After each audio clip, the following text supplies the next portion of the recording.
ನೋಡಿ, ಕೋಲಾರ ಹೊಸ ಬಸ್ ನಿಲ್ದಾಣದಿಂದ ಟವರ್ಗೆ ಹೋಗೋ ರಸ್ತೆ, ವಿಜಯ ಬ್ಯಾಂಕ್ ನಾಗರಾಜ್ ಸ್ಟೋರ್ ಮುಂಭಾಗ, ಈ ವಾಟರ್ ಟ್ಯಾಂಕ್ ರಸ್ತೆ ಪಕ್ಕದಲ್ಲಿ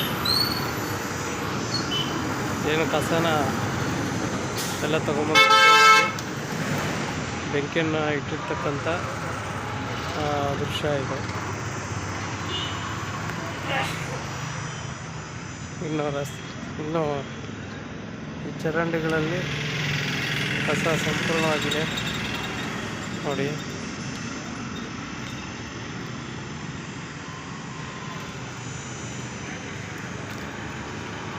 ದಯವಿಟ್ಟು ಯೋಜನಾ ನಿರ್ದೇಶಕರು ಇವತ್ತಿನ ಎಲ್ಲ ವಿಡಿಯೋಗಳನ್ನು ತಾವು ಗಮನಿಸಬೇಕು. ಇದನ್ನು ತಮಗೆ ಮತ್ತು UDDಗೂ ಸಹ ಕಳಿಸ್ತಾ ಇದ್ದೇನೆ. ನಗರಸಭೆ ಪೌರಾಯುಕ್ತರಿಗೆ ನಾವು ಎಷ್ಟು ಬಾರಿ ದೂರನ್ನು ನೀಡಿದರೂ ಸಹ ನಮಗೆ ತಪ್ಪು ಮಾಹಿತಿಯನ್ನು ಕೊಡ್ತಾ ಇದ್ದಾರೆ. ಕಸದ ನಿರ್ವಹಣೆ ನೋಡಿ, ಈಗ ಇದಕ್ಕೆ ಯಾರು ಬೆಂಕಿ ಹಚ್ಚಿದ್ರು ಅಂತ ಗೊತ್ತಾಗುತ್ತೆ ಹೇಳಿ. ಮುಖ್ಯ ರಸ್ತೆಗಳಲ್ಲಿ ಕಸದ ರಾಶಿಗಳಿಗೆ ಬೆಂಕಿ. ಇದು ನಮ್ಮ ಕೋಲಾರ ನಗರದ ಸ್ಥಿತಿ ಇದೆ. ಏನು ನಗರಸಭೆ ಪೌರಾಯುಕ್ತರು ವರದಿಯನ್ನು ಕೊಟ್ಟಿದ್ದಾರೋ ಎಲ್ಲ ಸುಳ್ಳು ವರದಿಯನ್ನು ನೀಡಿದ್ದಾರೆ. ದಯವಿಟ್ಟು ಗಮನಿಸಬೇಕಾಗಿದೆ.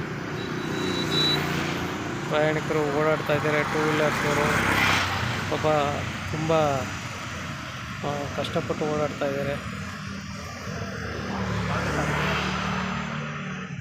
ದಯವಿಟ್ಟು ಗಮನಿಸಬೇಕು ಯೋಜನಾ ನಿರ್ದೇಶಕರು.